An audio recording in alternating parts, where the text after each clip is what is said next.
Hi guys, it's Mrs. Powell, and I'm going to help you guys out with diagramming a sentence.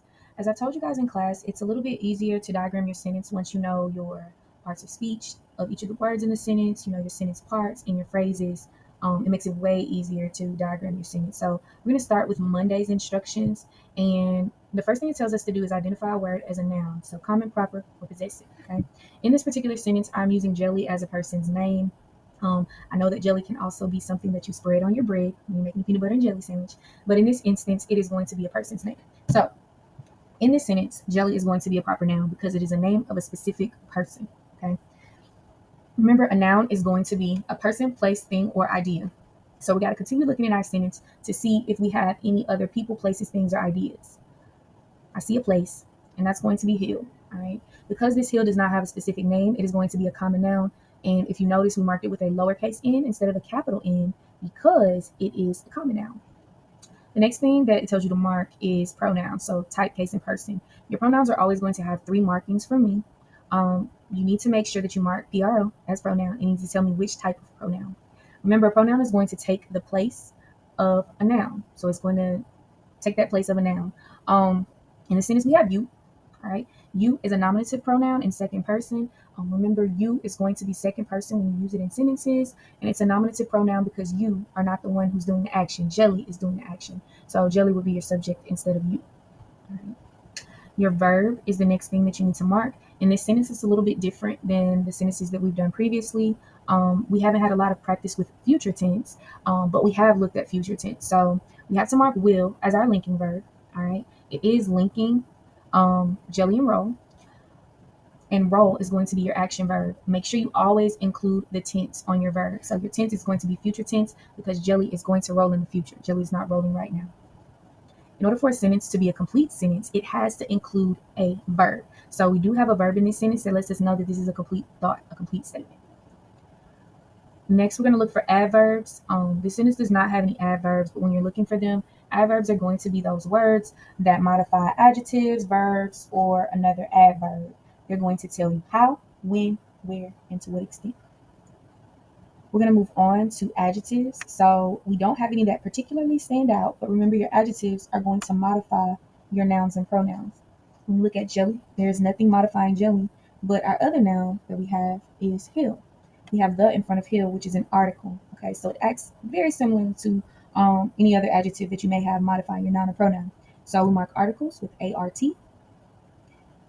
When we look at you is definitely a pronoun, but we don't have anything modifying it. We do have the word with, though.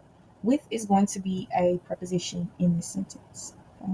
Your prepositions are going to show the relationship between a noun or pronoun and some other words in the sentence. It's usually giving some type of direction. So in this sentence, Jelly's going to roll with you. All right. The next pronoun, I'm sorry, the next preposition that we have is down, and that's letting you know what direction on the hill that you are going with Jelly. Okay. So remember, every single word, no matter how long or short the word is, every single word has a part of speech. Okay. We're going to move on to Tuesday. Do Monday's DGP first in order to be successful on Tuesdays, because you will need to know what your pronouns, your nouns, your verbs, and your prepositions are in order to mark all of your phrases and sentence parts. The very first sentence part, it tells us to identify is going to be the subject. So your subject is going to be the who or what that is doing the action or whatever is being done in the sentence. In this instance, Jelly is the person that this sentence is all about. So we're going to mark the subject with a capital S. We also have to figure out what our complete subject is. And because there are no modifiers with Jelly, it is going to be Jelly. Okay, that is going to be your complete subject. It is possible for your subject to just be one word. So don't feel like your answer is wrong because you don't have a whole lot of words to go along with your part or your phrase. The next thing it tells us to mark is our predicate. We have to know whether our verb is transitive or intransitive as well. So we have to go ahead and identify role as our intransitive verb. And an intransitive verb basically does not have a direct object. Okay. So because will roll does not take a direct object, and if you need a refresher on direct objects, remember direct objects are going to be your nouns or pronouns that are not part of prepositional phrases. And if we remember correctly, in this sentence, we do have two prepositional phrases because we have two prepositions from Monday's markings. Your complete predicate is going to be will roll with you down the hill. Okay, you're going to underline that twice so you can separate what the subject, the complete subject, and the complete predicate are. And your complete predicate is going to be your verb and any modifiers that go along with it. Okay. Your first prepositional phrase is going to be with you, because with is acting as a preposition in this particular sentence. You must mark it with parentheses. You have to put parentheses around each prepositional phrase.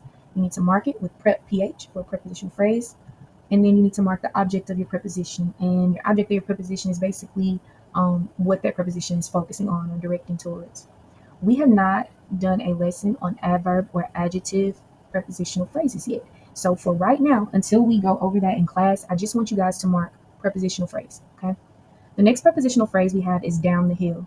Remember, down was our preposition, it's still in this direction. You need to mark the phrase with your parentheses. You need to mark PH, and you also need to mark the object of your preposition. And that's pretty much it for Tuesday. We'll also need to move along to Wednesday. It will help you diagram your sentence, because if you have multiple clauses, you do need to make sure that you are properly marking them on your diagram, because more than one clause will not be together on the same line, just like the sentence will. We have to know whether this is a complete sentence or not, whether it can stand alone or not. If it can stand alone, it is an independent clause. If it cannot stand alone, it is either going to be an adjective dependent or adverb dependent. In this instant, Jelly will roll with you down the hill is an independent clause because it can stand alone. Your clauses will be marked with brackets, not parentheses, brackets. So make sure that you mark that properly, because Tuesday, for your prepositional phrases, you mark those in parentheses. Okay. The next thing we need to do is identify your sentence type. So this type of sentence is either going to be complete, compound, complex, or compound complex.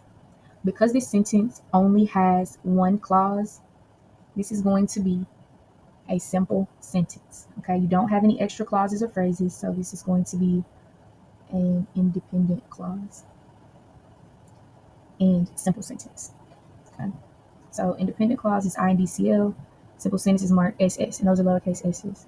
The next thing you need to identify is the purpose of the sentence, which is declarative, which means it's just making a statement. It's like a declaration of something, you're declaring something. Imperative, which is giving instructions. So think of an emperor, right? An emperor is a ruler. Interrogative, that's asking a question. So an easy way to remember is an interrogation room. What do they do in interrogation rooms? They interrogate. And exclamatory. So exclamatory is going to be exciting. Right? This sentence is declarative because it is just simply making a statement. Now we are ready to diagram our sentence. So remember, every single word in your sentence has to go on your diagram somewhere. So make sure that you always check at the end of diagramming your sentence to make sure all of your words are included somewhere on your diagram. You always start with your baseline, which is going to be a horizontal line. On the top of that line to the left, you're going to put your subject. So that is why it's very important to know what your subject is from Tuesday's DGP notes. In this instance, remember, Jelly is a person's name, okay? So with Jelly being a person's name, it will already be capitalized. However, if your sentence does not start with a proper noun, whatever the first word of your sentence is, it needs to be capitalized in your sentence diagram.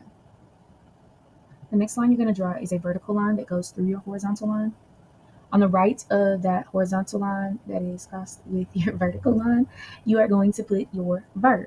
Okay, you need to know if your verb is transitive or intransitive. You can put your linking verb along with your action verb. So you will have to have done your Tuesday's DGP to determine whether it is transitive or intransitive. In this instance, we said that will roll ended up being intransitive, so we do not have a direct object. When you have an intransitive verb, you will have a slanted line to the right of it if you have a predicate nominative or predicate adjective. This sentence did not have a predicate nominative or a predicate adjective, so we don't need a slanted line here at this moment. And the next thing that we're going to look at is modifiers. Do we have any modifiers that went along with will roll? We have two prepositional phrases that we marked on Tuesday, so I'm going to show you how to mark prepositional phrases. So with a preposition, you are going to put a slanted line. You're going to put your preposition on that line, and whatever your object of the preposition is, it is going to go on another horizontal line. So here we have two prepositional phrases. So we have with you. We also have down the hill. So we're going to put another slanted line for down, a horizontal line for hill, because hill is your actual object of the preposition. The is a modifier, and because the is a modifier, it is going to go below the word that it's modifying, which is hill. So always remember to check back. Make sure all of your words are on your diagram somewhere. So Jelly will roll with you down the hill. Your sentence diagram is complete.